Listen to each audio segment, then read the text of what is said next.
ताज्या घडामोडी पाहिजेत तर मग आपल्या C24 तास या यूट्यूब चॅनलला लाईक करा, शेअर करा, सबस्क्राईब करा आणि बेल आयकॉनवरती क्लिक करायला विसरू नका. कायम दुय्यम स्थान मानलं जातं स्वतःला की याचं सगळं झाल्यावर आपण बघू नये. तर एक लहानपणापासून ते फिटनेसबाबतचं बीज रोवलं जाणं खूप गरजेचं आहे. हा एक. आणि कुठल्या वयापासून फिटनेसची सुरुवात करावी, म्हणजे त्याचा अवेअरनेस हे कुठल्या वयापासून द्यायला पाहिजे मुलींना स्पेशली. फिटनेस आधीपासून त्यांचं खाणं पिणं हे सगळं डाएट पण गरजेचं आहे, एक्झरसाईज पण गरजेचं आहे. तर त्यामध्ये त्यांनी आधीपासूनच जे फूड प्रॉडक्ट्स आहेत, पॅकेट फूड्स किंवा पिझ्झा, आजकाल मुलींना खूप आवडतात पिझ्झा, बर्गर, ते त्यांनी त्यांच्या ॲटलिस्ट 7-10 इयर्सपासून सगळं करणं गरजेचं आहे. म्हणजे याला काही अशी लिमिट नाही की तुम्ही खाणं पिणं कोणत्या पण एज ग्रुप नंतर करावं. तर ते आधीपासूनच त्यांनी करू शकतात. कारण ह्यामध्ये डायबिटीज वगैरे पण आता आजकाल लहान मुलांमध्ये पण डायबिटीज वगैरेची सुरुवात झाली आहे. PCOD वगैरे ज्या यंग एजच्या मुली आहेत त्यांची ओबेसिटी वाढली, वेट वाढलं तर त्यांना मेन्स्ट्रुअल प्रॉब्लेम सुरू होतात. तर हे सगळं त्यांनी मला एक पर्टिक्युलर एज असं काही सांगता येणार नाही, पण प्रत्येकाने आपली डाएट आणि एक्झरसाईज ही आधीपासूनच म्हणजे 10 इयरपासून सुरू केली तरी काय हरकत नाही. व्यायामाला कुठलीही वयाची मर्यादा नाही. व्यायाम हा तुम्ही लहानपणापासून म्हणजे पूर्वीपासून पाहिलेले, आपण संपूर्ण महाराष्ट्रीयन आहोत, महाराजांचे आपण सर्वजण मावळे आहोत. महाराजांना लहानपणापासून जिजाऊ मातेने घडवले आणि त्याच्यापासून ती तयार झाली. त्यामुळे व्यायामाला वयाची मर्यादा नाही.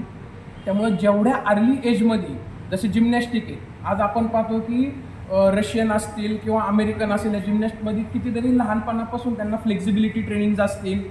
त्याच्यानंतर आज आपल्याबाबत नुसतं आपण एक फिजिकल गोष्टीसाठी आपण विचार करतो आहे, पण फिजिकल गोष्टीबरोबर जो मानसिक ताकद आहे, जी मेंटल स्ट्रॉंगनेस आहे, तर तो सुद्धा खूप महत्त्वाचा आहे. आणि त्याची जडणघडण घडण्यासाठी सुद्धा जसं ध्यान, धारणा, प्राणायाम, अनुलोम विलोम असेल, कपालभाती असेल, ह्या गोष्टींची सुरुवात तुम्हाला लहानपणापासूनच मुलांना बिंबवली गेली पाहिजे. त्या जोडीला हे जे संस्कारांचं बीज आहे हे सुद्धा झालं पाहिजे. प्रश्न येतो जिमच्या बाबत. आता मॅडम नुसतं जिम नाही घेते, तर त्यांचा सगळ्यात मोठा एक दुसरा पार्ट येतोय तो योगा. योगा हा तुम्हाला मेंटली स्ट्रॉंग बनवतो, फिजिकली तुमचं फ्लेक्झिबिलिटी वाढवतो. त्यामुळे जेवढ्या अर्ली एजपासून तुम्ही स्टार्ट करताल आणि जेवढ्या उतर वयापर्यंत, आज सरांचं वय एवढं आहे पण सरांसारखा फिटनेस नाही कोणाचा, त्याच्यामुळं इकडं सुद्धा मर्यादा नाही आणि तिकडं सुद्धा मर्यादा नाही. राहिला प्रश्न डाएटचा, हा तर सगळ्यांनाच माहिती आहे की प्रोसेस फूड अवॉइड करा, जंक फूड्स अवॉइड करा, शुगर मिनिमम ठेवा. व्हाईट गोष्टी ज्या म्हणतात, मैदा, साखर आणि मीठ, ह्या गोष्टींना जेवढं तुम्ही तुमच्यापासून लांब ठेवताल तेवढी तुमची फिजिकल स्ट्रेंथ वाढणार, तुमची कार्डिओव्हॅस्क्युलर स्ट्रेंथ वाढणार आणि तुमचं वेलबिंग हे चांगलं राहणार. त्याच्यामुळं जेवढं म्हणजे कल करे सो आज करे सो अभी, अशा पद्धतीने व्यायामाची सुरुवात लवकरात लवकर करा. कमी करणं म्हणजे एक थोडंसं बॉडी शेमिंगचा एक पार्ट असतो की मला आफ्टर डिलिव्हरी म्हणा किंवा एका सर्टन एज नंतर वजन वाढतं, तर वजन कमी करणं आणि ॲक्च्युअल स्ट्रेंथ जी असते ना, प्रोटीन म्हणा की ॲक्च्युअल स्ट्रेंथ मिळवणं, ह्याच्यात काय फरक आहे आणि त्यासाठी जिम हा प्रभावी मार्ग ठरू शकतो? दोन गोष्टी वेगवेगळ्या आहे. म्हणजे बॉडी कॉम्पोजिशनमध्ये आपण जे पाहतो की प्रोटीन, कार्बोहायड्रेट्स आणि फॅट्स, ह्या 3 गोष्टींमुळे आपली बॉडी बनलेली असते. डिलेव्हरीनंतर गाडे मॅडम अजून तुम्हाला चांगल्या पद्धतीत सांगू शकाल, पण थोडंसं काय होतं, काहींची नॉर्मल डिलेव्हरी होती, काहींचं सिझेरियन सेक्शन होतं. आणि सिझेरियन सेक्शन वगैरे झाल्यामुळं की पोटाला ताण नको द्यायला, एक्झरसाईज नको, तुला त्रास होईल, टाके तुटतील, ही खूपशा मिथ्स असतात. आता नॉर्मली एक ठराविक काळानंतर तुम्ही व्यायाम करणं चालू करणं गरजेचं असतं. तर त्यामुळं ॲज अर्ली ॲज जसे तुमचे न्यूट्रेसमधले जे टाके घेतलेले असतात ते विरघळले किंवा नॉर्मल डिलिव्हरीला, तर ॲज अर्ली ॲज तुम्ही एक्झरसाईज पुन्हा चालू करू शकता. राहिली गोष्ट की तुमची जी फॅट्स वाढली जाते, चरबी वाढते, तर फॅट्स आणि मसल्स हा दोन्ही गोष्ट वेगवेगळ्या आहेत. फॅट्समध्ये सुद्धा प्रकार आहेत. मग त्याच्यामध्ये व्हिसरल फॅट येते किंवा सबक्युटेनस फॅट येते. फॅट्स घालवणं ही प्रत्येकाला गरजेची गोष्ट आहे, कारण त्याच्यामुळं तुमचा बॉडी मास इंडेक्स वाढला जातो, शरीराच्या बरोबर म्हणजे फॅट वाढल्यामुळे तुमच्या गुडघ्यांवरती ताण येणं, तुमच्या हृदयावरती ताण येणं, ह्या गोष्टींमुळे तुमची ॲबिलिटी स्ट्रेंथ ट्रेनिंगवरती आपोआप इफेक्ट होतो. म्हणून फॅट पर्सेंटेज कमी करण्यासाठी 2-3 गोष्टी महत्त्वाच्या आहेत. एक diet, second one is the cardio, बरोबर. थर्ड वन योगा पण आहे. योगाने सुद्धा खूप चांगला आहे. डायनॅमिक एक्झरसाइजेस आणि अडायनॅमिक एक्झरसाइजेस. डायनॅमिक एक्झरसाइजेसमध्ये रनिंग, तुम्ही भरपूर प्रकार जे आहेत, स्किपिंग आलं त्याच्यामध्ये, तुम्ही ट्रेडमिल आले, इलिप्टिकल आले, ह्या गोष्टी त्याच्यामध्ये येतात.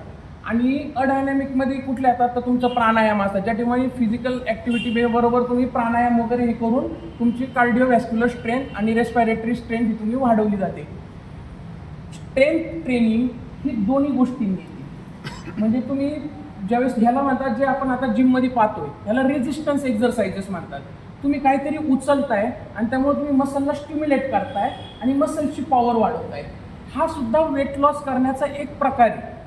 म्हणजे जिममध्ये आल्यानंतर सुद्धा ज्यावेळेस स्ट्रेंथ ट्रेनिंग करतो त्यावेळेस कॅलरीज तेवढ्या बर्न केल्या जातात आणि त्याच्यानंतर तुमची फॅट लॉस पण होतो आणि प्लस तुमची स्ट्रेंथ वाढली जाते.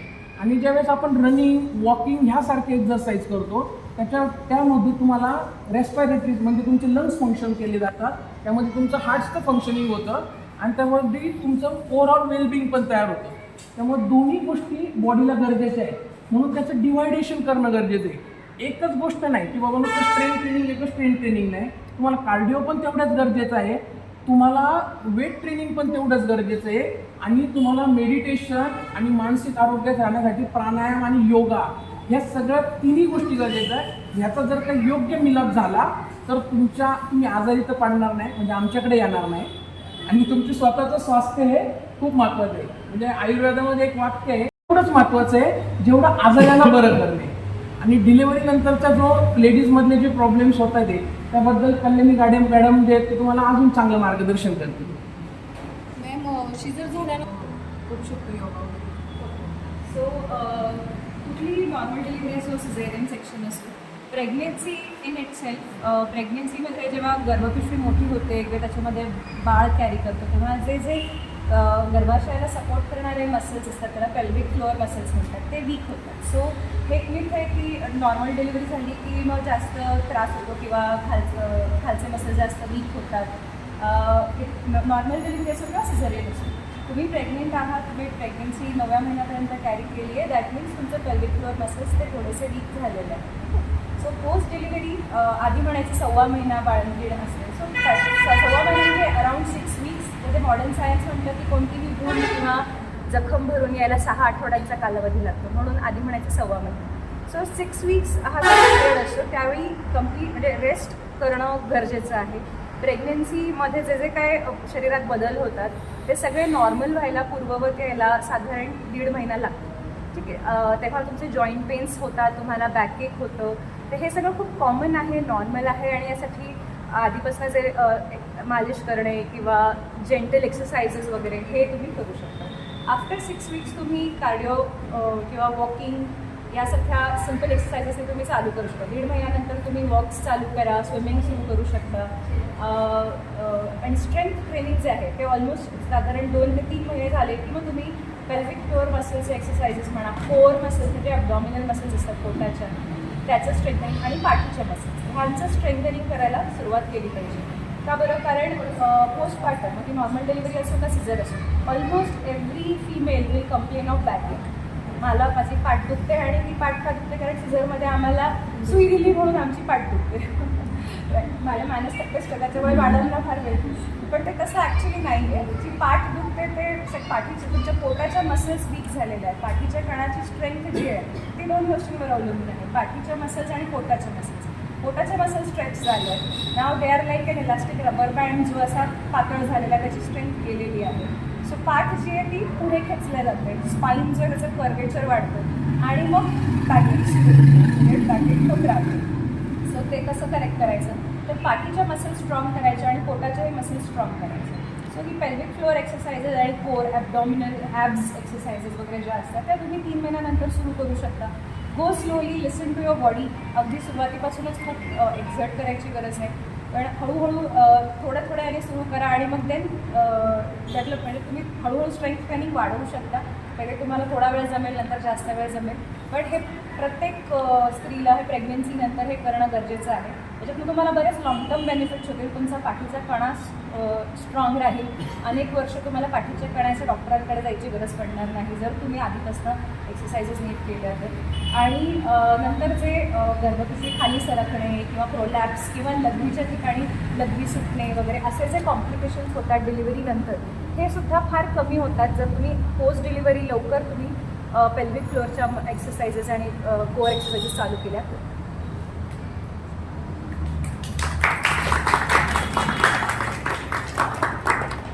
विचारते की फिमेल बॉडीला जिमची गरज नसते आणि मग ते मास्कुलिन होतात किंवा फिमेल बॉडी लेडीजने जर जिम केली तर ते पुरुषांसारखे दिसायला लागतात किंवा तुमचे फीचर्स तसे व्हायला लागतात. तर हे कितपत खरं आहे आणि वयाच्या कुठल्या वर्षापर्यंत आपण जिम करू शकतो, म्हणजे की मेनोपॉज आणि याच्यानंतर सुद्धा ती कंटिन्यू करू शकतो? जसं सर म्हणाले मर्यादा नाही, सुरुवात करायला पण नाही आणि एंडपर्यंत पण नाही. Listening to your body. तुम्हाला जर काही मेडिकल कंडिशन्स नसतील, you have to work in close consultation with your doctor.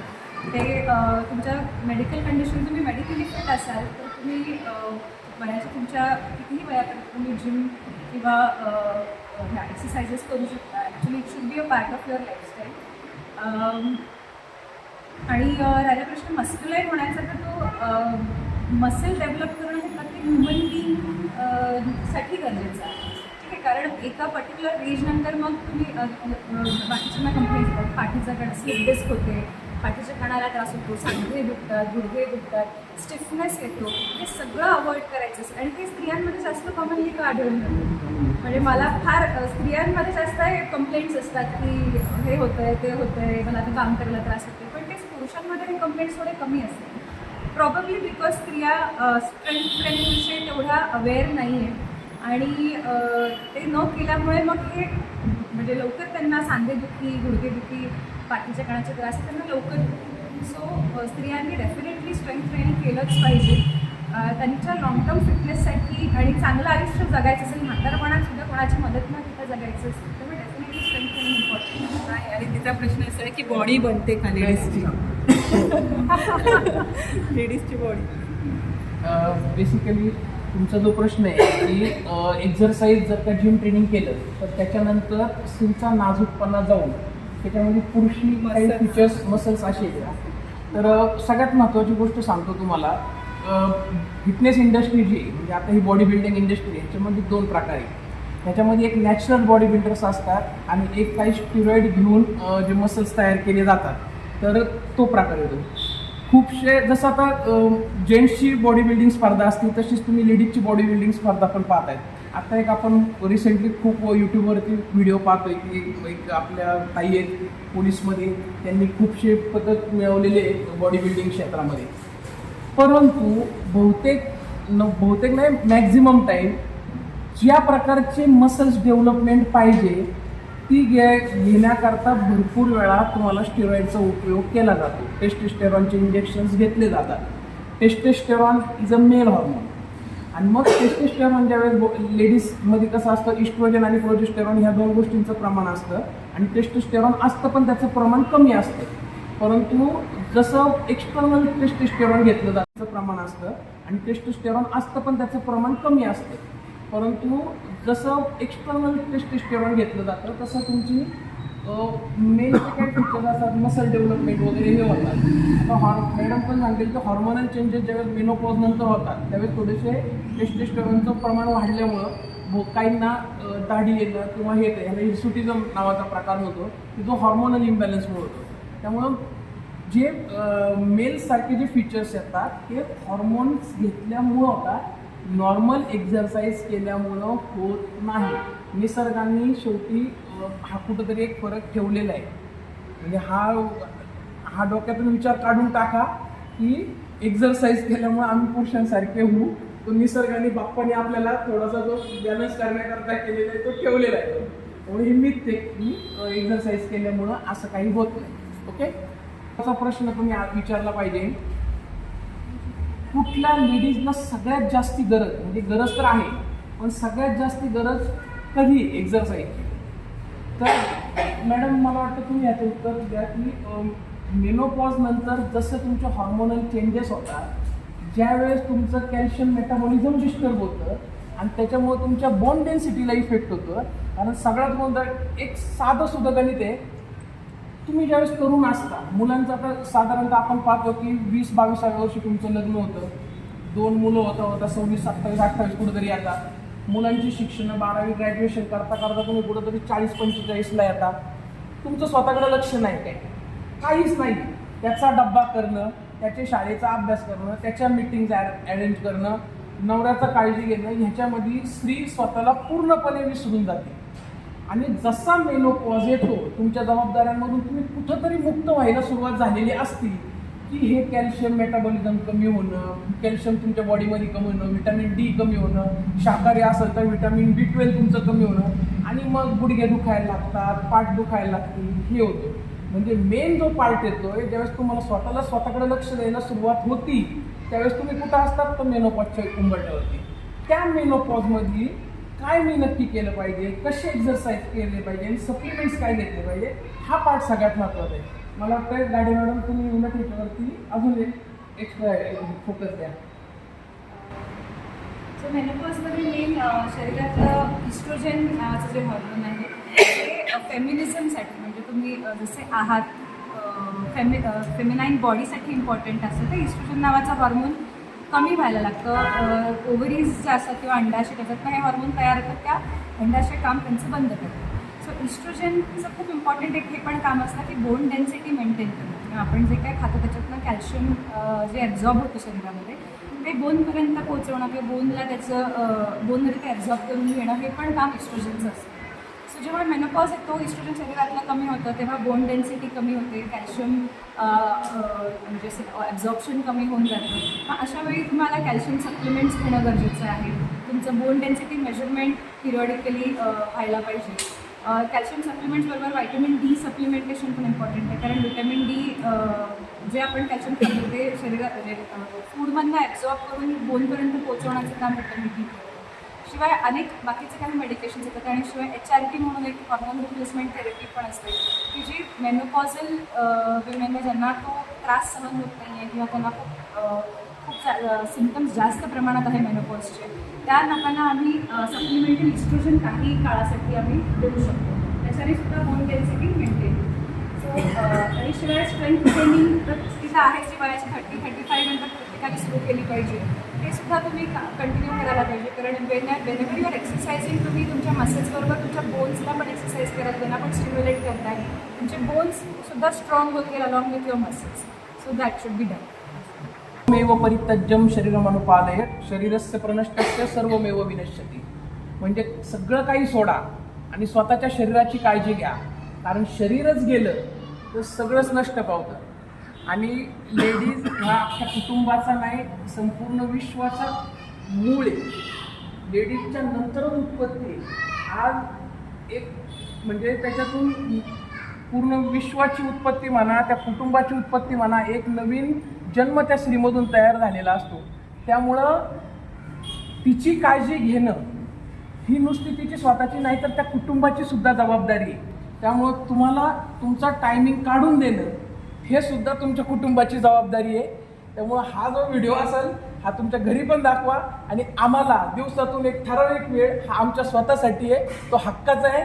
आम्ही नीट राहिलो तर आम्ही तुम्हाला पण नीट ठेवू, सर्वांवरती अजून चांगल्या पद्धतीने आम्ही काम करू शकू असा मेसेज द्या.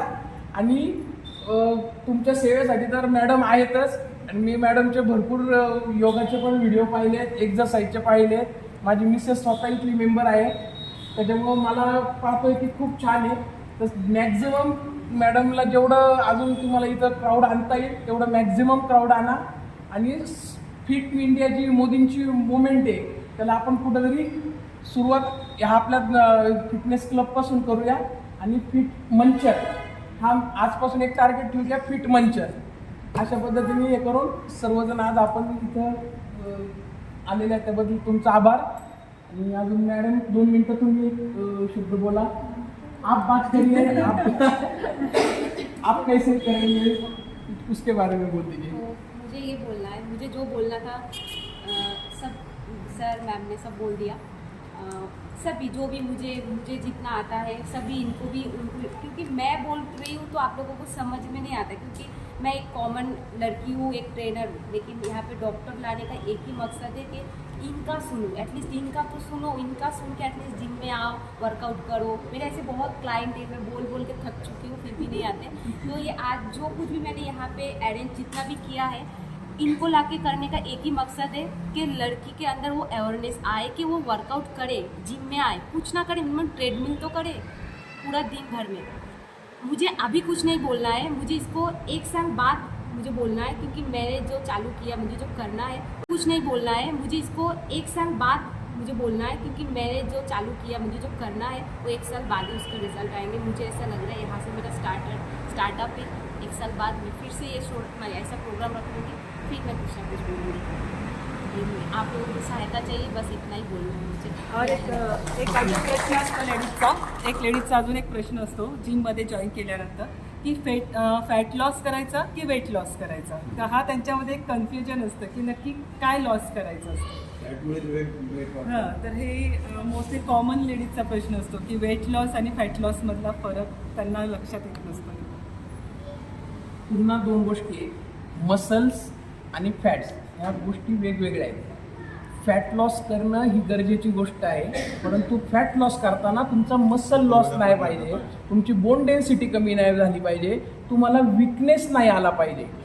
फास्टिंग करणं, उपाशी राहणं म्हणजे फॅट लॉस करणं किंवा वजन कमी करणं हा प्रकार नाही। उपाशी राहून जर का वजन कमी केलं तर जसं उपवास बंद करताना दुप्पट वेगाने ते पुन्हा येणार। त्याच्यामुळं डाएट कसा असावा ह्याचं एक सिस्टीम आहे, म्हणजे तुमचा हाय प्रोटीन इंटेक असला पाहिजे। स्त्रियांना एक साधं एक खूप छान उदाहरण देतो। आमचं एक मॅडम सुसारा मॅडमच्या टीचर होत्या, त्या ससूनच्या हेड ऑफ डिपार्टमेंट होत्या गायनॅकच्या। किती सुंदर गोष्ट आहे काही की ॲनेमिया रक्त कमी असणं लेडीजमध्ये, खूपशा आपल्याकडच्या लेडीजमध्ये वहिनी रक्त कमी आहे, खूप आपण हे चेकिंग केलं। आयर्न डिफिशियन्सी ॲनेमिया नावाचा प्रकार जो आहे तो आपल्यामध्ये आहे। तर आयर्न वाढवण्याच्या जे वेगवेगळ्या मॉडेलिटीज आहेत त्याच्यामध्ये एक नॉनव्हेज खाणं वगैरे असतात। तर पेशंट आली, तिच्या अंगात रक्त कमी होतं, मॅडमने तिला विचारलं की तुमच्या घरी नॉनव्हेज होतं का? ती म्हणते हो आम्ही खातो ना नॉनव्हेज। अच्छा, तुमच्या घरात किती लोक आहे? तर आमच्या घरामध्ये 10 लोक। अच्छा, मग तुम्ही किती आणता मटण? आम्ही आणतो अर्धा किलो। बरं मग काय अजून, मग कोणाकोणाला? काय नाही म्हणे मी खाते ना। म्हणे काय खाते? सगळ्यांचं खाऊन झाल्यानंतर तो राहिलेला रस्सा असतो तो शेवटी मी खाते। म्हणजे स्त्री पहिल्यांदा कुटुंबाचं पोषण करते, पण स्वतःच्या आरोग्याच्या बाबतीत ती दुर्लक्ष करते। त्याच्यामुळं जो उपवास हा प्रकार आहे ते फॅट लॉस करताना डाएट करणं न खाणं हा नाही। अरे तुम्ही प्रोटीन इंटेक वाढवा, तुम्ही कार्बोहायड्रेट्स कमी करा, तुम्ही प्रोसेस फूड्स कमी करा, तुम्ही एक्सरसाइजवरती जोर द्या, पण तुमचा प्रोटीन इंटेक मात्र हा चांगला असला पाहिजे। म्हणून याच्यासाठी ड्राय फ्रूट्स असतील, तुमचे नॉनव्हेज जर का खाणारे असेल तर त्याच्यामध्ये असतील, डाळी असतील तुमच्या, सोयाबीन आहे स्त्रियांसाठी तरी सोयाबीन हे चांगले आहे। सोयामध्ये इस्ट्रोजन हा प्रकार थोडासा त्याच्यामध्ये असतो, तो घ्यायला पाहिजे। परंतु फास्टिंग हा वेट लॉससाठी कधीही योग्य नाही। फॅट कमी करा, मसल्स कमी करून देऊ नका स्वतःच्या। ओके, कि वेट लॉस ऐसा होना चाहिए था क्वेश्चन कि जिम में आके बॉडी कंपोजिशन पे आपको ज़्यादा ध्यान देना चाहिए। Perfect. उसका मतलब ये होता है कि आप में बॉडी में से वेट लॉस होनी चाहिए और बॉडी में फैट ज़्यादा, मतलब मसल मास ज़्यादा होना चाहिए। ये क्वेश्चन होनी चाहिए लोगों का। लेकिन लोग आते जिम में बोलते हैं कि मेरे को वेट लॉस करना है। वेट लॉस जब आप करते हो तो आपके बॉडी में से बहुत सारी चीज़ बाहर आ जाते हैं, जैसे बॉन डेंसिटी होता है, मसल लॉस हो जाता है, तो इससे आपको वीकनेस भी आ जाएगा। लेकिन आप जब मसल गेन करोगे तो उसमें तुम्हारा अच्छा डाइट भी हो जाएगा, स्ट्रांग बनते आओगे आप। ऐसा ताज्या घडामोडी पाहण्यासाठी C24 तास या यूट्यूब चॅनलला लाईक करा, शेअर करा, सबस्क्राईब करा आणि बेल आयकॉनवरती क्लिक करायला विसरू नका।